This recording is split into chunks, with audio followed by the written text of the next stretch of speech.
ومحمدا رسول الله ويقيني أدنو. بسم اللہ الرحمن الرحیم. السلام علیکم. پروگرام کچکول معرفت کا میزبان پرویز محمود آپ کی خدمت میں حاضر ہے. نیو یارک سے یہ پروگرام ہر اتوار کو 12 سے 1 بجے تک آپ کے لیے لائیو پیش کیا جاتا ہے. خواتین و حضرات، اس پروگرام کو دیکھنے کی کئی ذرائع ہیں. آپ چاہیں تو جادو باکس کے چینل 1593 پر لگائیں یا ہماری ویب سائٹ www.rehm.tv پر جائیے. اگر فیس بک پر دیکھنا چاہیں تو مفتی منیر پیج پر لاگ ان کریں، اور اگر یوٹیوب پر دیکھنا چاہیں تو rehm.tv پر ہمارا یہ پروگرام آپ کو مل سکتا ہے.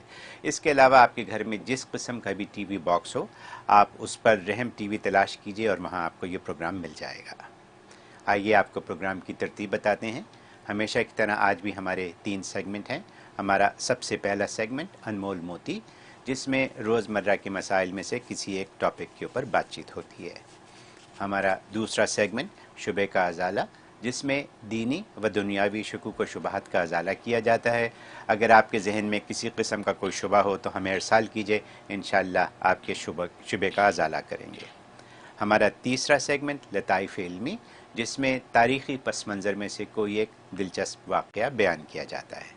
تو آئیے پروگرام کا باقاعدہ آغاز کرتے ہیں اور اپنے مہمان جناب مولانا مفتی منیر احمد اخند صاحب کو خوش آمدید کہتے ہیں. مفتی صاحب السلام علیکم. وعلیکم السلام. کیسے مزاج؟ الحمدللہ سب خیریت ہے؟ بالکل ٹھیک ہے ماشاءاللہ. فرمائیے آج کیا ہوگا؟ الحمدللہ وحدہ والصلاۃ والسلام علی من لا نبی بعد، اما بعد. آج ہم بات کریں گے اللہ تبارک و تعالیٰ کے اسماء حسنہ میں سے 31ویں نمبر پر، جی 31، جی. اور وہ ہے اللطیف. اللطیف. اللطیف یہ اللطیف قرآن کریم میں 7 بار آیا ہے مختلف مقامات میں، اور لطیف کا معنی ہوتا ہے باریک بین، لطف و کرم کرنے والا. وہ کہ باریک بینی کے ساتھ لطف و کرم بھی اپنے بندوں پہ کرتا ہے. سبحان اللہ. اور اس کی عدد جو ہے 129 ہے، 129، اور مفرد عدد جو ہے اس کا 3 ہے. تو کہ بڑا عجیب و غریب نام ہے. اور اپنا اللہ تبارک و تعالیٰ کے لطف و کرم کی جو دنیا کے اندر جو اگر کوئی نظیر ہے، مظہر ہے، تو وہ پانی ہے. کیونکہ پانی جو ہے اس کے ذریعے سے اللہ تبارک و تعالیٰ کائنات کے ذرے ذرے کو رونق اور حیات بخشتا ہے. یعنی انسانوں کی زندگیاں ہوں یا حیوانوں اور کھیتوں کی زندگیاں ہوں، سبزیوں پھلوں کی رونقیں ہوں، وہ پانی سے ہی ہیں. تو کہ اس لیے قرآن کریم میں اللہ تبارک و تعالیٰ نے فرمایا کہ پوری کائنات کو جو ہے میں نے حیات پانی سے بخشی ہے، ہر چیز کو پانی سے زندہ کیا ہے. اور پانی جس طریقے سے اتنی آسانی سے ہر برتن میں، ہر جگہ میں، ہر پہلو میں پہنچ جاتا ہے. کسی بھی قسم کا برتن اس پہ پانی آ جائے گا، جہاں بہانا بہا دیا، جہاں اڈیلنا اڈیل دیا، پینا ہے پی لیا، سالن پکانا پکا لیا. گویا کہ کون سے ایسے امور ہیں جس میں پانی استعمال نہیں ہوتا. تو گویا کہ پانی جو ہے یہ اللہ تبارک و تعالیٰ کی اس میں لطیف کا مظہر ہے دنیا میں. اور لطیف جو اس ذات کو کہتے ہیں جو نہایت باریک بینی کے ساتھ بندوں کی مصلحت کو جانتی ہے، اور پھر بہت نرمی اور آسانی کے ساتھ اس منزل تک پہنچاتی ہے. یہ کمال اللہ تبارک و تعالیٰ کی ذات کے علاوہ کسی اور میں نہیں ہے. کیونکہ اللہ تبارک و تعالیٰ ہر بندے کی مصلحت کو جانتا ہے، خود بندہ بھی اس مصلحت کو نہیں جانتا، لیکن اللہ جانتے ہیں کہ اس کی مصلحت اس میں ہے، لہٰذا اسی وقت میں اسی پہلو سے اللہ تبارک و تعالیٰ اپنا لطف و کرم ظاہر کرتا ہے. سبحان اللہ. اور پھر یہ کہ اس کے جو اسباب ہوتے ہیں ان اسباب کو بڑی نرمی اور مہربانی کے ساتھ مہیا کرتا ہے. اس میں کوئی سختی نہیں دکھاتا، بلکہ نرمی اور محبت سے ان اسباب کو مہیا کر دیتا ہے، اور بندہ ان اسباب کی وجہ سے اپنی منزل اور نتیجے کو پا لیتا ہے. سبحان اللہ. یہ کمال ہے اس کے. اس لیے جو علماء نے لکھا ہے کہ اصل میں یہ لطیف جو نام ہے اس کی ایک شان تو یہ ہے کہ اس کے اندر لطف و کرم ہے. اس کا لطف و کرم ہے کہ اللہ تبارک و تعالیٰ جو اپنے لطف و کرم کے ساتھ بندوں پر جو ہے اپنی مہربانی نشاور کرتا ہے. اور دوسرا اس کے اندر یہ محسن کے معنی میں ہے کہ اس کے ذریعے سے اللہ تبارک و تعالیٰ اپنے بندوں پر احسان کرتا ہے. کیونکہ ظاہر ہے کہ باریک بینی کے ساتھ اللہ جب بندوں کی مصلحتیں پوری کرتا ہے تو ظاہر ہے اللہ محسن ہوا، اور بندے جو اس کے احسان تلے ہیں. لہٰذا دونوں صورتوں میں حق یہ ہے کہ یہ عبد اللطیف جو ہے یہ حقیقت میں اس لطیف کا عبد بن کے رہے.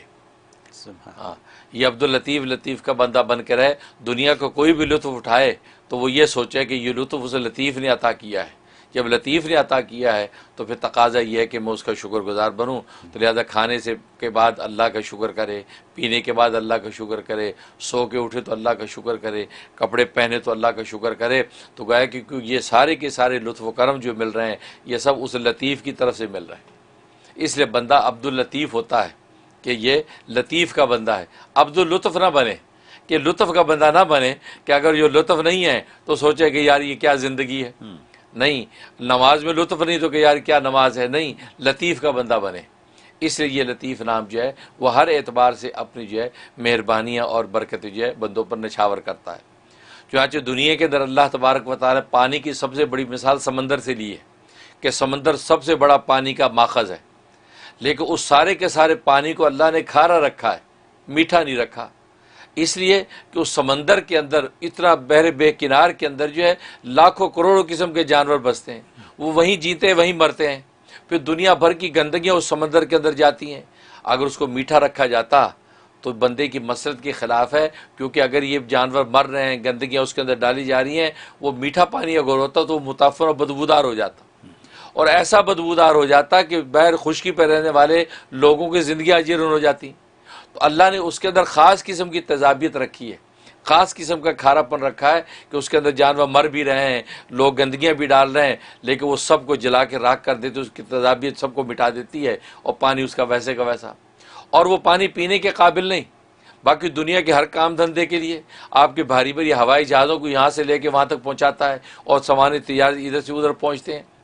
لیکن اسی کھارے پانی کو اللہ تبارک و تعالیٰ ایک ایسی مشینری کے ذریعے سے میٹھا بنا کے نازل کرتے ہیں کہ اسی پانی سے بخارات اٹھتے ہیں, اور بادلوں کے اندر اللہ نے ایسی روحانی مشینیں لگا رکھی ہیں کہ بادل اس کو پیوریفائن کر کے میٹھا کر دیتے ہیں اور بارش بنا کے برسا دیتے ہیں. تو یہ مشینری ظاہری مشینری سے وہ کام نہیں ہو سکتا کہ جو مفت میں اللہ تبارک و تعالیٰ بندوں کی مصلحت کے تحت جو ہے وہ اس کو میٹھا کر کے نازل کرتے ہیں. اور پھر بارشیں جب برستی ہیں تو بارشیں برستی اس یوں نہیں ہیں کہ اللہ تبارک و تعالیٰ نے اکٹھا ہی پانی دے دیا ایک آدمی کو ساری زندگی کا. نہیں, یہی اللہ کی مصلحت ہے کہ بندوں کو رزق جو دیتا ہے وہ اس کی ضرورت کے مطابق اتنا ہی دیتا ہے جتنی ابھی اس کو ضرورت ہے. اگر اس کی زندگی کا سارا رزق ایک ہی دن میں دے دے تو ایک تو اس کو سنبھالنا مشکل, اور اگر سنبھالے تو وہ متاثر و بدبودار ہو جائے گا. پانی اگر سارا ایک ہی زندگی کا سارا پانی اکٹھا دے تو کہاں سنبھالے گا, اتنی ٹینکیاں کہاں ہیں. تو اللہ تبارک و تعالیٰ کی یہ لطافت ہے کہ وہ پہاڑوں کے اوپر اس پانی کو برساتا ہے جو میٹھا کر دیا, اور پہاڑوں پہ برف بنا کے جما دیتا ہے, اور وہ رس رس کے پہاڑوں کی رگوں کے اندر داخل ہو جاتا ہے, اور وہاں سے چشمے بن کے پھوٹتے رہتے ہیں, اور اس گلیشیئر جو پگھلتے رہتے ہیں اس سے ساری زندگی لوگ پانی لیتے رہتے ہیں. ایسا ہی یہ کمال اللہ تبارک و تعالیٰ کی اسی لطافت کی بنا پر ہے. اللہ اتنی باریک بینی کے ساتھ فیصلہ کرتا ہے کہ انسان وہاں تک پہنچ نہیں سکتا, لہذا وہ برف جو ہے وہ جو ان کے پہاڑوں کے ریشوں میں سے چشمے بناتی ہے, چشموں سے تالاب بنتے ہیں, نہریں بنتی ہیں, اور لوگ جو اپنے پانی کو جو مقدر اللہ نے کر دیا ہے اس کو استعمال کرتے رہتے ہیں. اس سے لطیف جو ہے یہ ایک ایسا نام ہے کہ ساری لطافت کائنات کی اس لطیف کی تجلی کے نتیجے میں اللہ تبارک و تعالیٰ عطا کرتے ہیں. اتنا مبارک نام ہے. اور باقی یہ ہے کہ اس کے فضائل و فوائد سبحان اللہ, اس کا سب سے بڑا فائدہ یہ ہے کہ انسان اگر یہ چاہتا ہے کہ اللہ تبارک و تعالیٰ کے ہر وقت لطف و کرم میں رہے, اور اس کی مصلحت کے تحت اللہ تبارک و تعالیٰ فیصلے کرتا رہے, اور اس کو پتہ نہیں ہے کہ پتہ نہیں میرے لیے کیا اچھا کیا برا ہے, تو وہ اپنے لطیف کے سپرد معاملات کا کر دے, اور ہر نماز کے بعد 173 مرتبہ 173 ٹائم وہ یا لطیف کا ورد کرے, اور اول آخر 11 مرتبہ درود شریف پڑھ کے دعا کر لے کہ یا اللہ یہ میں کرنا چاہتا ہوں, اس کی مصلحتیں مجھے خبر نہیں, اس کے حصول کے اسباب مجھے پتہ نہیں ہے, اب آپ اپنی لطافت کرم سے جو ہے مجھے عطا کر دیجئے. تو 41 ڈیز کر لے گا, اس کا کام ہو جائے گا. سبحان اللہ, بہت خوب. یہ اس کے اندر زبردست تاثیر. اور ایک تاثیر یہ ہے, عام طور پہ یہ بچوں کے نصیبیں نہیں کھلتے, شادیاں نہیں ہوتی, اس حوالے سے لوگ پریشان ہوتے ہیں. اس کے لیے ایک عمل یہ ہے کہ 2 رکعت نماز تحیۃ الوضو پڑھے, یعنی وضو کا کی یہ نماز کہلاتی تحیۃ الوضو. یعنی جب بھی وضو کرے تو وضو کر کے انسان جو 2 رکعت نفل پڑھ لے تحیۃ الوضو کی نیت سے, تو یہ بہت بڑی فضیلت ہے.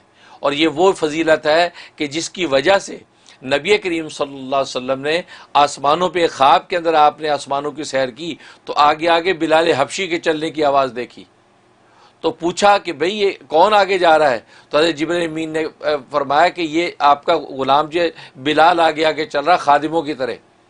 تو آپ بڑے حیران ہوئے کہ بلال کا اتنا مقام کہ میں خواب میں جنتوں کی سیر کروں اور آگے بلال چل رہا ہے۔ تو دنیا میں آ کے آپ نے صبح کو پوچھا، بیدار ہوئے خواب سے، بلال تم کون سا ایسا عمل کرتے ہو، میں نے تجھے رات کو اس حال میں دیکھا؟ کہا کہ میں تحیۃ الوضو پڑھتا ہوں، جب بھی وضو کرتا ہوں تو میں 2 رکعت نفل پڑھ لیتا ہوں۔ لہٰذا تحیۃ الوضو کی اتنی بڑی فضیلت ہے، لہٰذا اگر مکروہ اوقات نہ ہوں تو جب بھی وضو کرے تو 2 رکعت نفل ضرور پڑھ لیا کرے۔ تو 2 رکعت نفل جو ہے تحیۃ الوضو کی نیت سے انسان پڑھے، اور پڑھنے کے بعد جو 101 مرتبہ یا لطیفو کا ورد کرنا ہے، اول آخر 11 مرتبہ درود شریف، اور یہ پڑھ کے جو ہے وہ بچی کے نصیبے کے لیے نیک اچھے رشتے کی دعا کر لیں۔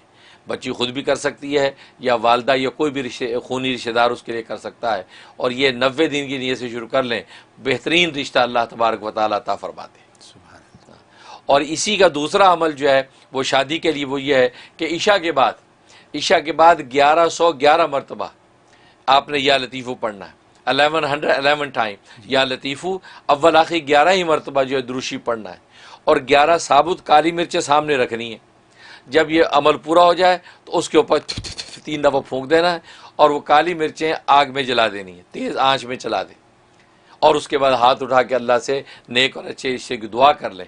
اور یہ 71 ڈیز پابندی سے کرنا ہے، زبردست تاثیر ہے، اللہ تبارک و تعالیٰ غیب سے اچھا رشتہ عطا فرما دیں گے، اور نہ صرف عطا فرمائیں گے بلکہ وہ طے بھی ہو جائے گا۔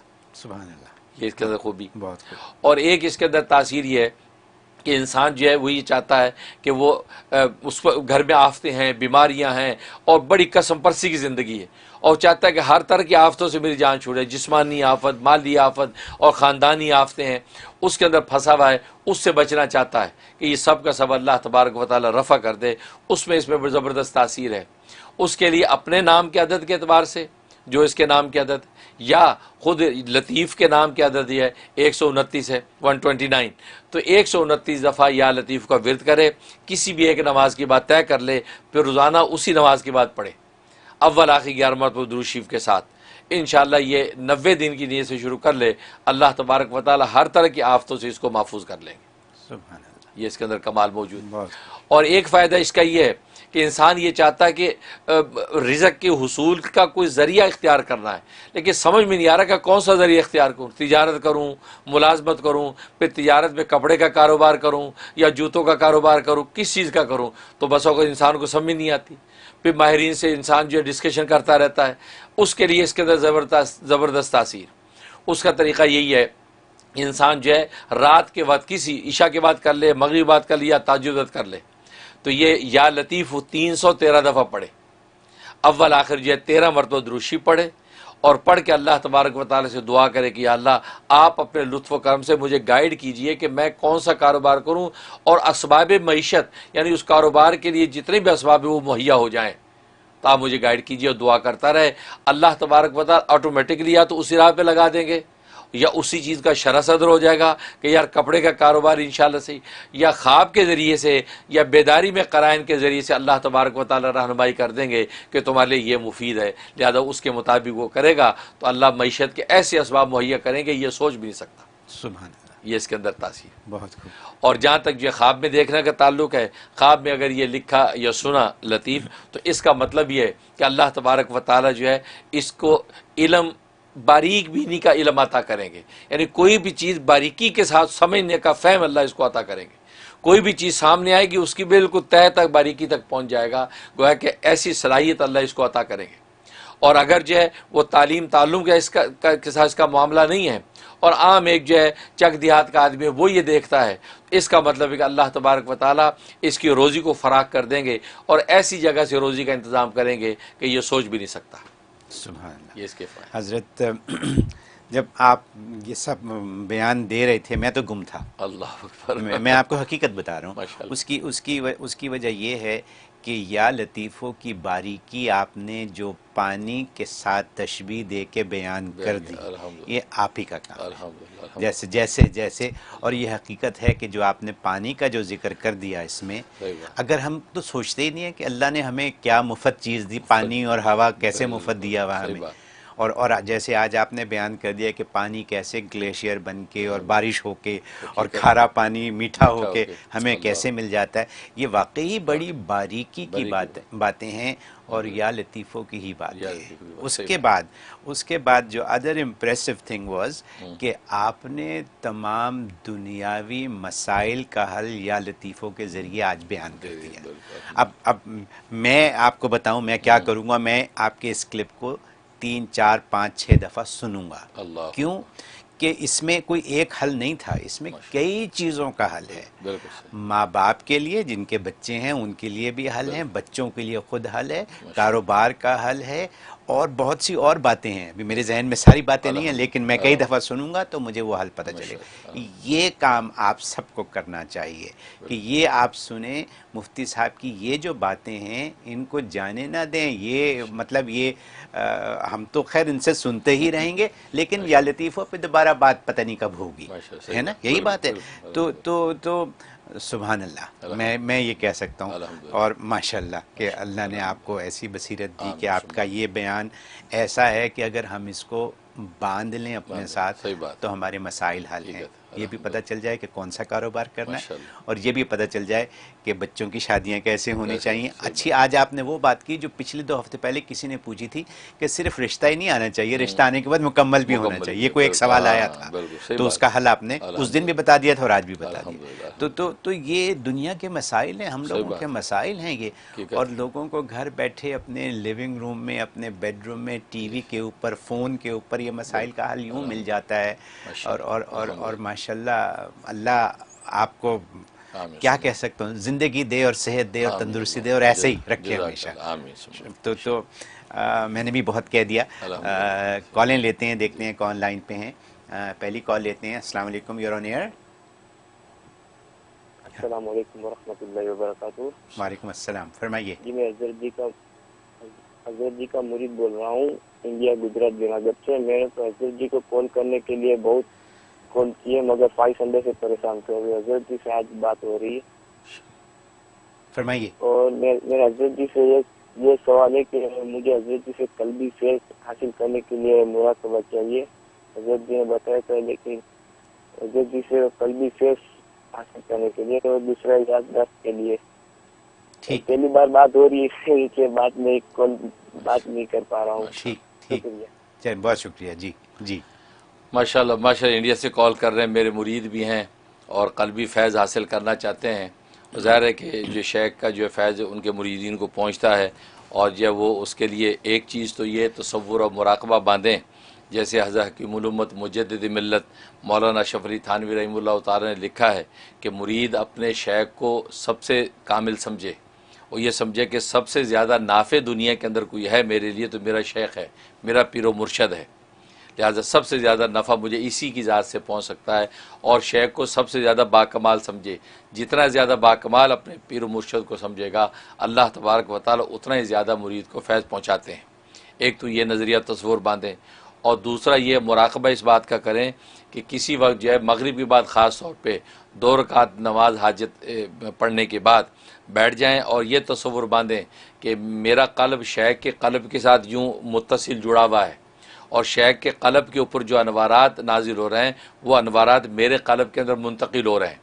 اس نیت کے ساتھ بیٹھے 5-7 منٹ تک بیٹھ کے یہ تصور باندھے، اور اس دوران کے اندر جو ہے سبحان اللہ سبحان اللہ سبحان اللہ کا ورد رکھے، تو انشاءاللہ 5-7 منٹ کا یہ مراقبہ زبردست ہوگا کہ فیض و برکات جو قلب کے اندر محسوس ہونے لگیں گے، اور روحانی فیض آپ کو پہنچتا رہے گا۔ اس کے بعد سینے پہ دم کر لیں اور اللہ سے دعا کر لیں کہ یا اللہ میرے پیر و مرشد کا فیض جو مجھ تک پہنچے اور مجھے جو ہے تیرا قرب خاص نصیب ہو جائے۔ تو اس طریقے سے یہ تقریباً 3 چلے، ایک چلہ کرے 41 ڈیز کا، اس کے بعد پھر دوسرا کرے، پھر تیسرا کرے، 3 چلوں میں انشاءاللہ اللہ کی رحمت سے آپ کو قلبی فیضان مل جائے گا۔ میں بھی دل سے دعا کرتا ہوں۔ بہت خوب، 123 دن کا حل ہے یہ۔ جی بالکل صحیح، بہت شکریہ۔ اگلی کال لیتے ہیں۔ السلام علیکم، یور آن ایئر۔ وعلیکم السلام پرویز صاحب۔ السلام علیکم حضرت مفتی صاحب، کیا حال چال ہے؟ امید آپ خیریت سے ہوں گے۔ ماشاءاللہ محمد آصف عرض کر رہا ہوں سیکرامنٹو سے۔ ماشاءاللہ بہت خوبصورت بیان اور بہت ادب سے سلام۔ بس حضرت مجھے ایک یہ بات پوچھنی تھی کہ ویسے تو آپ نے پہلے بھی بتایا، لیکن بہت تفصیل سے نہ بھی بتائیں تو بس یہ ہاں یا نہیں کر دیجیے گا کہ لائف انشورنس ہم کر سکتے ہیں یا نہیں. دوسرا یہ تھا حضرت کہ وہ کہتے ہیں کہ جی ایک سنت بھی آپ چھوڑیں تو حضور کی خوشبو نہیں ملے گی. تو ہم لوگ اتنے کمزور ہیں, ہم لوگ کیسے ساری سنتیں پوری کر سکتے ہیں؟ اور صفحہ وہ صحاب صفحہ کے لیے میں نے درخواست کی تھی انشاءاللہ تعالی, اور خاص دعاؤں کی درخواست. بہت شکریہ, بہت شکریہ. جی ماشاءاللہ, سب سے پہلے آپ کی محبت کا شکریہ, اللہ تبارک و تعالی قبول فرمائے.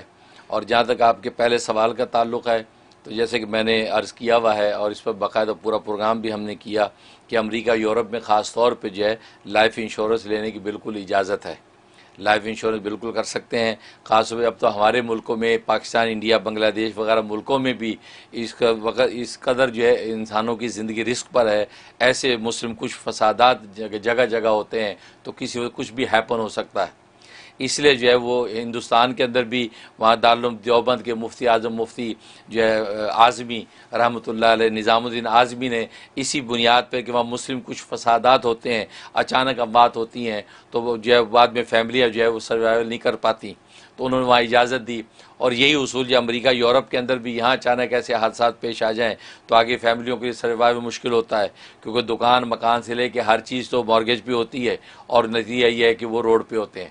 لہٰذا ایسی رسکی صورتحال کے اندر جو ہے میں نے یہی بتایا تھا کہ بالکل آپ لائف انشورنس کر سکتے ہیں, لیکن اس کے اندر کنڈیشن میں نے یہ بتائی تھی کہ لائف انشورنس جب آپ نے کر لی اور خدا نخواستہ حادثہ پیش آ گیا, اب فیملی اپنی سچویشن کو دیکھے, اگر وہ سروائیو کر سکتی ہے, اتنا ماشاء انف ان کے پاس ہے کہ لائف انشورنس کے 5-7 لاکھ لینے کی ان کو ضرورت نہیں ہے, تو پھر اس میں جو ان کا پریمیم جو انہوں نے پیش ادا کیا تھا, پریمیم مائنس کر کے وہ لے سکتے ہیں کہ ان کی اپنی وہ جو انسٹالمنٹ ہے اس کے اوپر کا جو ہوگا وہ لے کر بغیر ثواب کی نیت کے غریبوں محتاجوں میں بانٹ دیں اور جو ہے وہ اپنا پریمیم اپنے لیے حلال رکھیں.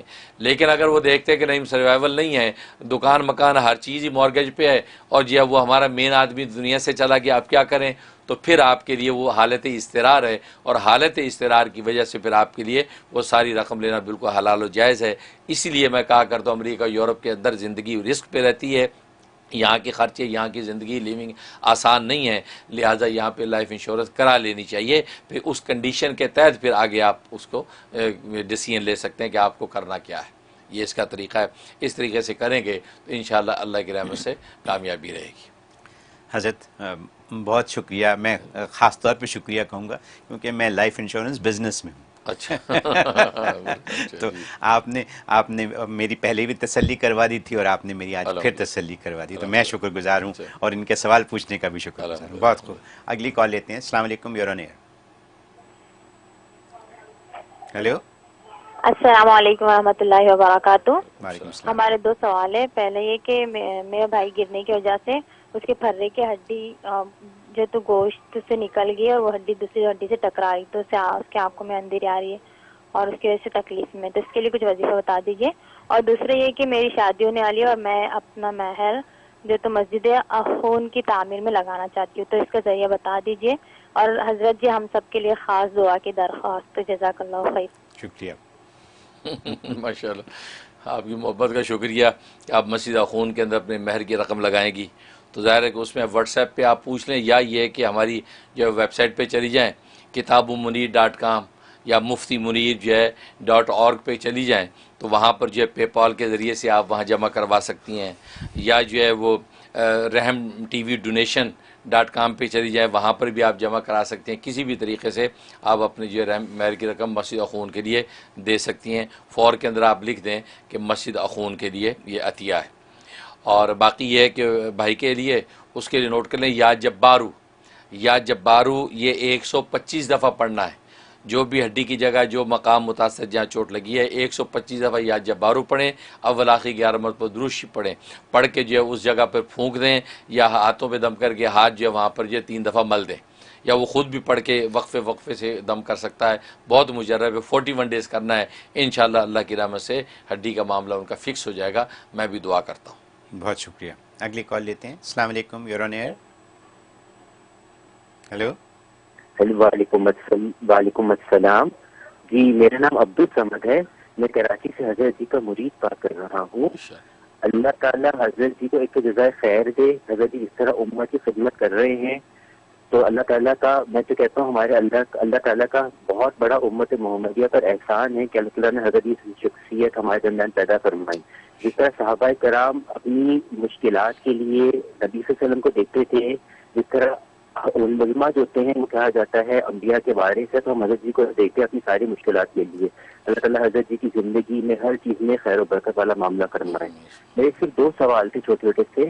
ایک سوال تو یہ تھا کہ اگر ہم نفل نمازیں ریگولر پڑھتے ہیں تو کیا ان کی قضا کر سکتے ہیں؟ جیسے فار ایگزامپل اشراق یا چارج کو چھوٹ گئی ہے تو اس کی ہم قضا کر سکتے ہیں. دوسرا یہ کہ جیسے کبھی کبھی ہوتا ہے کہ فجر کی اذان سے ہماری آنکھ کھلتی ہے اور اذان اور نماز کے درمیان تقریباً 45 منٹ کا وقفہ ہوتا ہے. اس درمیان میں ہم تہجد کے نفل یا ذکر اگر کوئی رہتے ہیں وہ پڑھ سکتے ہیں؟ جزاک اللہ. دعا کی بہت درخواست ہے. شکریہ. السلام. جی ماشاءاللہ، سب سے پہلے آپ کی محبت کا شکریہ عبدالصمد صاحب. آپ پاکستان سے کال کرتے ہیں اور ہمارے وطن عزیز پاکستان سے کال آتی تو ہمیں دوہری مسرت ہوتی ہے. ظاہر ہے ہم نے وہیں سے یہ علم کے موتی اپنے بزرگوں کی جوتیوں کے صدقے لیے ہیں اور یہاں امریکہ جیسی دنیا میں آ کے بانٹ رہے ہیں، اور آپ لوگ جو ہے اپنے گھر کے لوگ بھی اس سے فائدہ اٹھاتے ہیں تو ہمیں دوہری خوشی ہوتی ہے. اللہ اس کو ہمارے لیے صدقہ جاریہ بنائے. اور باقی آپ نے جو ہے سوال کیا ہے کہ نفل کے حوالے سے آپ نے سوال کیا ہے، تو اس میں یہ ہے کہ اس کی قضا نہیں ہوتی، کیونکہ نفل کی ظاہر قضا نہیں ہے. آپ نے اگر جو تہجد کی نماز آپ کی فوت ہو گئی یا اشراق کی نماز آپ کی فوت ہو گئی، اب آپ اس کی قضا کریں، نہیں، قضا اس کی نہیں ہوگی. ہاں اگر آپ اس کے بدلے میں نفل دوبارہ پڑھیں گے وہ بھی بطور نفل ہی کے قبول ہوں گے، اس کی قضا نہیں کہلائے گی. ہاں گویا کہ آپ یہ چاہتے ہیں کہ میں اگر اشراق چھوڑ دوں تو 2 نفل میں بعد میں کسی بھی وقت پڑھا کروں گا، تو بطور سزا کے اپنے اوپر آپ نے گویا کہ یہ ایک چیز لازم کر لی ہے تاکہ اشراق کے اندر کوتاہی نہ ہو. تو اس طریقے سے اس نیت سے تو آپ یہ اس بات کو جو ہے ادا کر سکتے ہیں کہ آپ اس کے بدلے میں 2 رکعت نفل پڑھ لیں. لیکن یہ کہ نوافل کی قضا نہیں ہوتی. ہاں نوافل شروع کر دی اور بیچ میں نوافل توڑ دیے آپ نے، اس کو پورا نہیں کیا، تو ان کو پھر قضا کرنا پڑتا ہے. اس لیے کہ لازم نفل بھی شروع، کہ نفل جب شروع کر دیے جائیں تو پھر وہ واجب ہو جاتے ہیں، ان کو پھر آپ کو پورا کرنا پڑے گا. میں 1 رکعت میں پڑھتے پڑھتے آپ نے توڑ دیا کہ چلو یار بعد میں دیکھوں گا، اب یہ 2 رکعت کی نفل کی نیت جو کی تھی اب وہ واجب ہو گیا ہے، اب آپ کو ادا کرنی ہے. لیکن اگر سرے سے آپ نے اشراق پڑھی نہیں ہے تو اس کی کوئی قضا نہیں ہے. لیکن ویسے آپ جو ہے اپنی ترتیب میں اپنی طبیعت کے اندر جو ہے وہ پابندی لانے کے طور پہ پڑھتے ہیں تو اس میں کوئی مذاکرہ نہیں، بالکل آپ جو ہے وہ پڑھ سکتے ہیں، اس میں کوئی حرج نہیں ہے. انہوں نے پوچھا فجر کی اذان کے بعد. ہاں جی، اچھا دوسرا سوال آپ نے کہا فجر کی اذان کے بعد جو ہے نماز تک 45 منٹ کا وقفہ ہے تو اس میں پڑھ سکتے؟ نہیں، بالکل نہیں. جب فجر کا وقت بلکہ شروع کا، اذان بھی ضروری نہیں ہے. طلوع فجر ہو گئی، بھلے مؤذن نے 5-6 منٹ بعد اذان دی ہو، طلوع فجر کے بعد سے ہی آپ جو ہے تہجد نہیں پڑھ سکتے اور کوئی نفل نہیں پڑھ سکتے. ایون یہاں تک مسئلہ لکھا ہے کہ آپ نے جو ہے تہجد کی نفل شروع کیے ہوئے ہیں، ابھی 1 رکعت آپ نے پڑھی ہے اور دوسری رکعت پڑھتے ہوئے طلوع فجر ہوگی، فجر کا وقت داخل ہو گیا، تو یہ جو آپ کے تہجد کے نفل یہ سنت بن جائیں گی فجر کی. اب آپ کو سنت فجر کی دوبارہ نہیں پڑھنی، وہی سنت بن گئی ہیں. تو گویا کہ اس وقت کے دوران میں بھی تہجد ہو گیا تو وہ تہجد بھی آپ کی سنت بن جائیں گی فجر کی، اور آپ کو اب فجر کی سنت پڑھنے کی ضرورت نہیں ہے. تو لیکن اذان جب ہوگی اس کے بعد تو سوال ہی پیدا نہیں ہوتا. اس کے بعد جو اب آپ جو ہے فجر کی جو ہے سنتیں ادا کریں اور اس کے بعد اپنے ذکر و اذکار میں لگے رہیں اور جو اپنا جو فجر کی فرض نماز ادا کریں. ہاں اللہ یہ کہ آپ کی قضائی نمازیں کوئی رہتی ہے، قضا نماز کو پڑھنا چاہتے ہیں، وہ قضا نمازیں اس دوران میں آپ بالکل پڑھ سکتے ہیں، اس میں کوئی مذاکرہ نہیں ہے. بہت خوب، بہت شکریہ. اگلی کال لیتے ہیں. السلام علیکم، یور آن ایئر.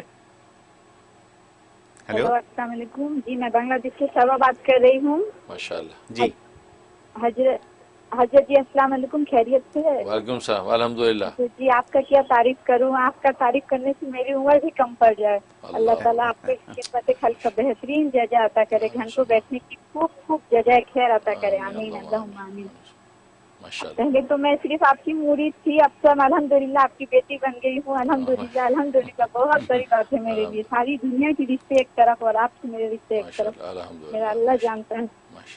بس مجھے پہلی بات تو مجھے یہ بتا دے میں آپ کی بیٹی ہونے کا حق کیسے ادا کروں. دوسری میرا یہ سوال ہے جوہد کے بارے میں. جوہد کے بارے میں آپ نے بتایا تھا، اگر میری سوال یہ ہے اگر کوئی باطنی جوہد اختیار کرنا چاہے تو پھر ایسی حالت میں اللہ تعالیٰ سے مال و دولت، خیر خوشی، دنیا کی سامان یہ سب مانگنا چھوڑ دے؟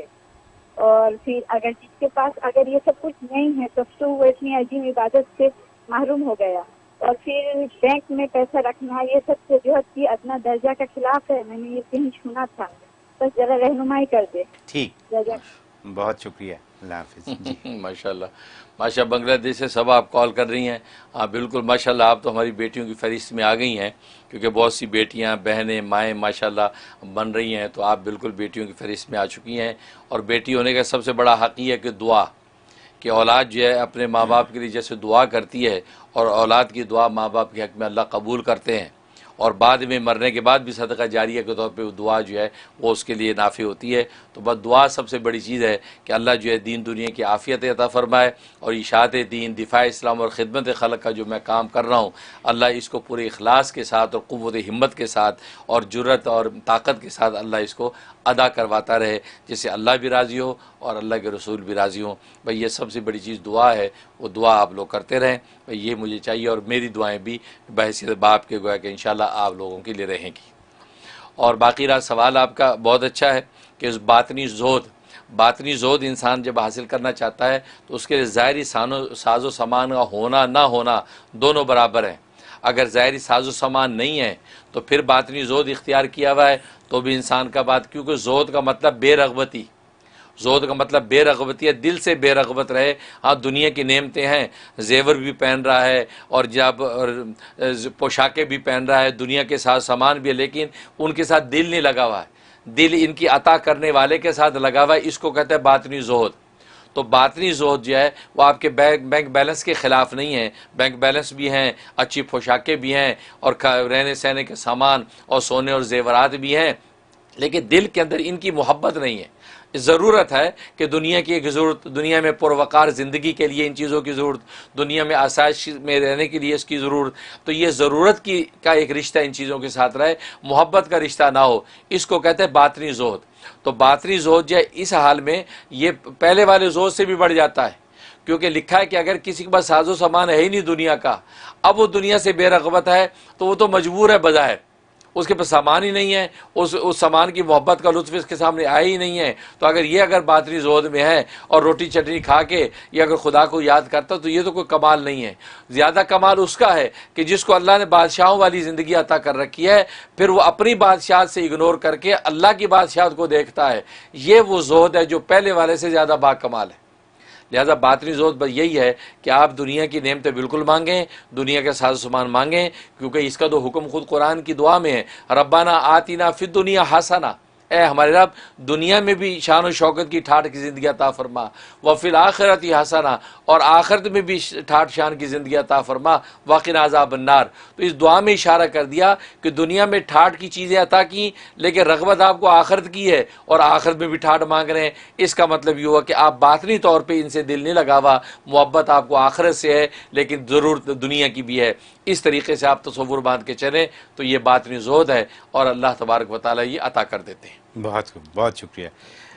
حضرت پہلی بریک کا وقت آ گیا ہے. پہلی بریک پہ جانے سے پہلے آپ کو بتاتے چلیں کہ آج کا پروگرام عائشہ باجی نے بالٹیمور سے اسپانسر کیا ہے. اللہ آپ کے صدقہ جاریہ کو قبول و منظور فرمائے. چھوٹی سی بریک لیتے ہیں اور انشاءاللہ بریک کے بعد حاضر ہوں گے. الله ربي والإسلام ديني ومحمدا رسول الله ويقيني أدنو ہر دل سے ہو رشتہ رحم کا.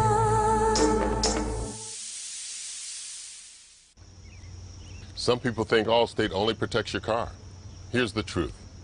Allstate can also protect your home or apartment, as well as your boat, motorcycle, RV, and snowmobile, and even your retirement and your life. Not many insurance companies can say that, but Allstate can. For more details, please call Parvez Mahmood 516-759-5850 or email parvezmahmood@allstate.com. Queens medical care doctor Nahid Sultana کی زیر نگرانی female health professionals اور competent lady doctors پر مشتمل ایک ہی location پر قائم مکمل family medical care centre, women health care, gynaecological exams, paediatrics, adult physicals, echocardiogram, EKG testing, children vaccination اور اب ایئر ٹریولرز کے لیے کووڈ-19 PCR ٹیسٹ کی سہولت، rapid lab results in 72 hours only. Queens medical care, Jamaica phone 718-206-2222.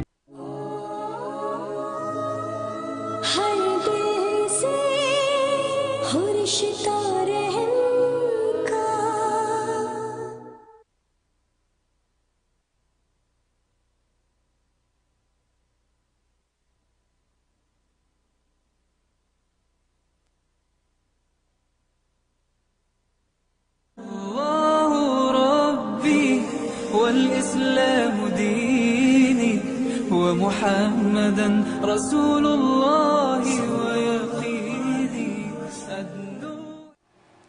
Welcome back خواتین و حضرات، آپ دیکھ رہے ہیں پروگرام کشکول معرفت. یہ پروگرام ہر اتوار کو 12 سے 1 بجے تک آپ کے لیے نیو یارک سے لائیو پیش کیا جاتا ہے. میں ہمیشہ کہتا ہوں 1 بجے تک، لیکن یہ 1 سے کہیں آگے نکل جاتا ہے. تو ٹیون ان رکھیے تاکہ آپ سارا پروگرام دیکھ سکیں. حضرت، وقت ہوا ہے شبے کے ازالہ کا. شبے کا ازالہ کچھ خوب بھی ہے، درد مندانہ بھی ہے، تھوڑا سا تکلیف دہ بھی ہے، اور ریئل بھی ہے. تو وہ کہتے یہ ہیں کہ ماں کے قدموں میں جنت ہے. جیسا کہ حدیث نبوی ہے، تو پھر عورتیں جہنم میں زیادہ کیوں ہوں گی؟ بہت بڑا سوال ہے یہ بھی حدیث ہی میں آتا ہے کہ نبی صلی اللہ علیہ وسلم نے جہنم میں عورتیں زیادہ دیکھی تھیں. کیا یہ کھلا تضاد نہیں لگتا؟ آپ کیا فرمائیں گے؟ اچھا، صحیح، کوئی سوچ کے لایا سوال. جی ماشاء، اچھا سوال ہے. لیکن اس پہ کہ کہتے ہیں کہ وہ ماں کے قدموں میں جنت ہے. جی، تو یہ ماں کے قدموں میں جنت ہے، جنتوں میں قدم تو نہیں ہے، یہ تو نہیں کہا. اگر کہتے ہیں جنتوں میں قدم ہے تو پھر ضمانت پکی ہوتی. اچھا بات. ہاں اچھا، آپ نے تو بالکل. تو اگر جو جنتوں میں قدم ہوتا تو پھر اس کا مطلب جنت پکی، ضمانت پکی ہوتی. لیکن یہاں تو یہ کہ قدموں میں جنت ہے، تو قدموں میں جنت ہے، اس کا مطلب یہ ہے کہ قدموں تک تو ماں کی جنت پہنچی ہوئی ہے. اب یہ ایک اعزاز ہے، اور اس اعزاز کو ماں نے اگر سنبھال کے رکھا اور اس کو جو ہے اس نے تھام کے رکھا اس اعزاز کو، تو انشاءاللہ یہ اس کے قدم بھی جنت میں چلے جائیں گے. لیکن اگر اعزاز کو نہ تھاما اس نے، اور اسے ماں ہونے کا حق ادا نہ کیا، تو ظاہر ہے کہ یہ اعزاز اسے چھین بھی تو سکتا ہے. اور قدموں میں جنت، اس کا مطلب جس کے ہاتھ قدموں تک پہنچ گئے وہ تو جنت پا جائے گا، بھلے جس کے قدموں کے نیچے وہ محروم ہو. جیسے کہتے ہیں نا، اولاد جو ماں کی خدمت کر کے وہ تو جنت پا جائے گی، پیر پکڑ لیے، پیروں کو دبا لیا تو کوئی جنت مل گئی. ٹھیک ہے نا. تو اس لیے نبی نے یہ فرمایا. اور پھر دوسری بات یہ ہے کہ اصل میں اگر نسبت دیکھیں مرد اور عورت کی دنیا میں بھی، تو دنیا میں بھی عورتیں زیادہ ہی ہیں. اور بلکہ لکھا ہے کتابوں میں کہ 1 اور 7 کی نسبت ہوتی ہے، یعنی 1 مرد ہے تو 7 عورتیں ہوتی ہیں دنیا میں. اور آج پاپولیشن میں بھی دیکھیں تو زیادہ کثرت تو عورتوں کی ہے. لہذا کل جہنم میں اگر 1 مرد جہنم میں جائے گا تو اس کی نسبت تو 7 عورتیں ہوں گی، تو عورتیں زیادہ ہی ہوں گی جہنم میں، کیونکہ دنیا میں ہی عورتیں زیادہ ہیں. ٹھیک ہے. اور تیسری بات یہ ہے کہ اصل میں نبی کریم صلی اللہ علیہ وسلم نے جو یہ فرمایا، اصل میں اعتبارات کا فرق ہوتا ہے. اعتبارات کا فرق ہوتا ہے. نبی نے یہاں فرمایا کہ ماں کے قدموں کے نیچے جنت ہے، وہاں فرمایا کہ میں نے زیادہ عورتوں کو جہنم میں دیکھا. وہاں یہ تو نہیں کہا وہاں ماؤں کو زیادہ میں نے جہنم میں دیکھا.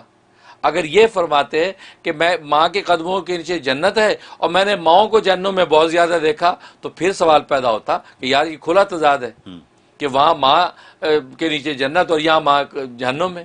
لیکن یہاں دیکھو اعتبار کا فرق کر رہے نبی. یہاں فرمایا کہ ماں کے قدموں کے نیچے جنت ہے، اور وہاں ماں نہیں کہہ رہے، ماں کہہ رہے عورتیں زیادہ میں نے جہنم میں دیکھی.